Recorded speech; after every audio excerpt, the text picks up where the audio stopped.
Welcome back to Defy Your Handicap. From setback to comeback, life threw us a curveball with a below-the-knee amputation. That doesn't mean the adventure stops. In fact, it just means I've picked up a few new tricks. And trust me, navigating life as an amputee, whether it's out here in the wilderness, getting around the golf course, or even getting around the house, comes with its own unique set of hacks. So if you're ready to learn how to live your best life, no matter what, you're in the right place. Let's jump in.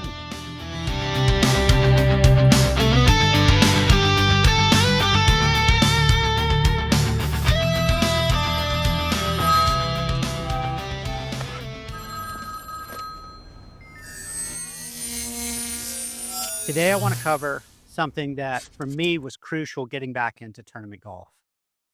How do I dial in my wedges? How do I make sure I know exactly how to hit it 65, 75, 85 yards? There's a method that was taught to me a long time ago by a golf professional who is now actually a college coach in the ACC. He taught me how to create what I'm going to call a wedge matrix. What? Sounds like it's out of a movie. No, it's for golf, the wedge matrix. Where we start with the wedge matrix is that we've got to get a baseline. What do I mean by that? If I take a 56-degree wedge and I make a swing, go all the way back and through, I'm going to hit that wedge 105 yards. From here, I'm just going to let physics do the work. So if I grip down an inch, that's going to take 10 yards off. If I grip down 2 inches, that's going to take 20 yards off. I can then control my distance also, how far I swing the club back. So in my normal swing, let's say I'm swinging to about 11 o'clock. Gripping down 2 inches, swinging to 11 o'clock, that equals 85 yards. But what if I just swing back to, let's say, 10 o'clock? Because I'm actually not swinging back as far, that in itself will give us less distance.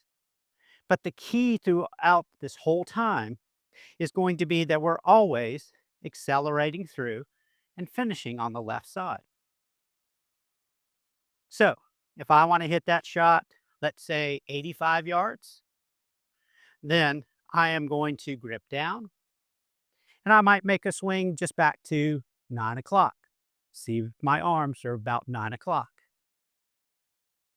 And again, I always want to accelerate through. Okay, so let's hit a few and see how those distances are controlled. So I've got my target out there, 65 yards. I know my baseline swing, full swing is 105. If I grip down 2 inches, I know that's going to take 20 yards off, 85. Now to get it to 65, I don't want to make a full swing. I just want to go maybe 9 o'clock, but always following through. Ball position in the middle. Just an easy 65-yard shot.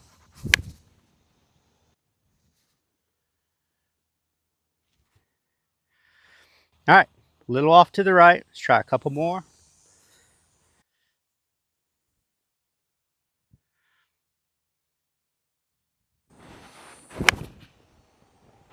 Got it.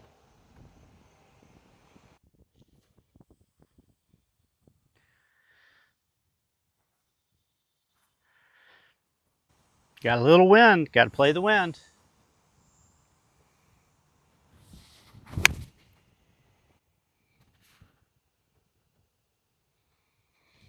Hold that one a little bit.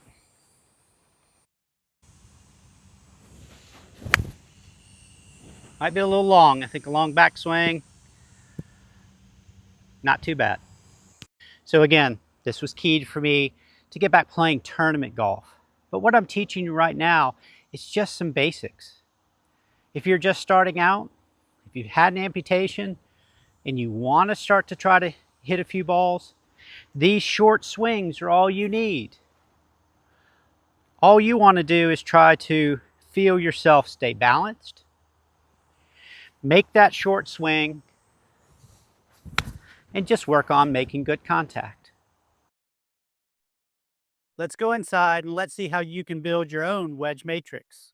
And remember, this can be done with a 52-degree wedge, 56-degree, or 60-degree. It doesn't matter. Any one of your wedges will do.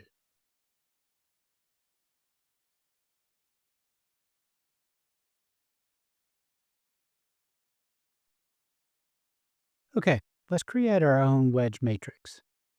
You can see here I'm going to put 125 in as my baseline. And then as I grip down 1 inch, 2 inches, you can see that's how it's going to affect the distance. And the length that I swing my backswing, like the hands on a clock, that is also going to affect the distances. So now with a 52-degree gap wedge, I have my distances. As we move to our 56-degree wedge, you can see that each time I kind of jump one of the squares, I'm going to take 10 yards off. And then finally, I have my wedge matrix for my 56 degree. I also carry a 60-degree wedge, so I'm going to enter in my baseline, and that's making my normal full swing. And then I'm just going to enter in my other yardages based on whether I'm gripping down on the club or whether I'm swinging to a different position for the hands on a clock. So you have a lot of flexibility, but I will admit I tend to use the outside edges whenever I'm playing. So I like to grip down first on the grips, and then I can modify my backswing. Now you've got a plan on how to control the distances with your wedges. And remember, the more you practice, the better it's going to feel.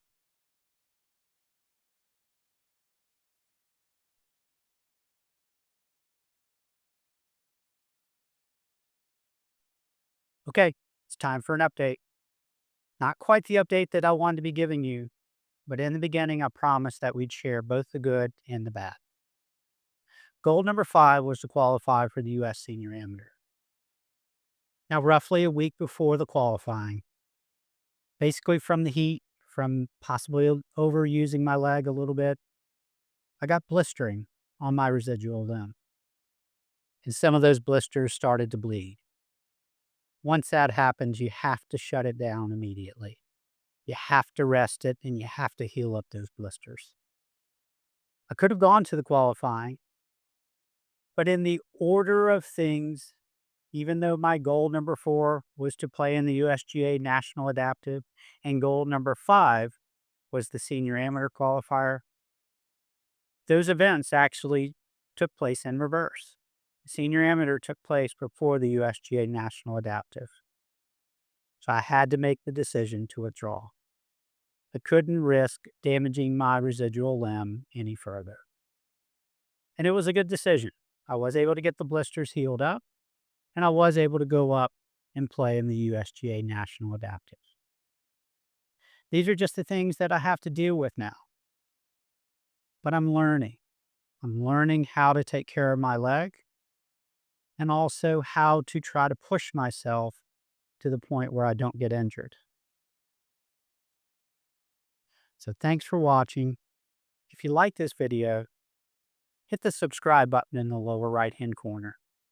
We want to get this out to as many amputees as possible. Hopefully, these videos can help them in some way get up, get out, and get going. Thanks.